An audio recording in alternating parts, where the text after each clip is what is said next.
man, a little bit of a modern day David, right? Like you've been through some trials, and spent some time in prison, which gave you a passion for prison ministry, and you're building that ministry up today. Walk us through that a little bit. Yeah, I want to start off by saying I talked to my daughter this morning. She's 14, and over the weekend she was in an event that didn't go quite the way she wanted to go, and she's really disappointed.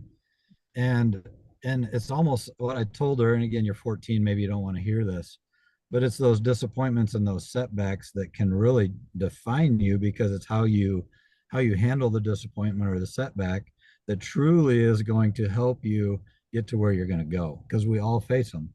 And you can just throw in the towel and say, I guess that wasn't for me, or you can regroup.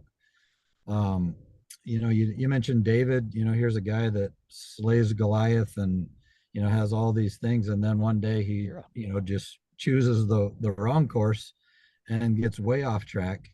And then out of that we have Psalms 51 where David is saying, not only created me a new heart and restored me the joy of my salvation, but he ends up saying this phrase, which teach me to teach transgressors your ways. So out of that pit comes an opportunity to talk to others who find themselves in pits. And the prison experience for me was obviously nothing that I had scripted for my life.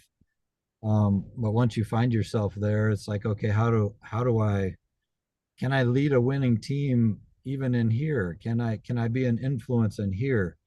And when you do that and then you get out and you go through parole and some of that stuff is really tough and challenging. A guy re-entering society after, we have a guy in our ministry that did 35 and a half years, another guy did 30. And you think about where things were in life when they went away. And it's like, how does this guy succeed? And if we want to be a part of a process that takes our hard times and turns those hard times into something positive for another individual, then we get to walk alongside them when they're in their transition. So, and I've said this before, I'm glad that I'm a two-time World Series champion with the Yankees, and that was fun. Those were winning teams. Um, Yeah, they were. yeah, but going back to that whole idea of where is my focus, what's my true identity, and I really believe that when I stand before my maker, he's not going to say, "Hey, Chad, can I see those World Series rings?" He may have more interest in, "Hey, Chad, thanks for helping that guy transition from prison because he was really going to have a hard time." So, just I think that anytime we want to find a way to move forward from wherever we are, there is a way forward. We just have to be faithful and diligent and be willing to take some of those obstacles and setbacks and just figure out what the next step forward is. That's awesome. Chad Curtis, MLB two-time world champion with the New York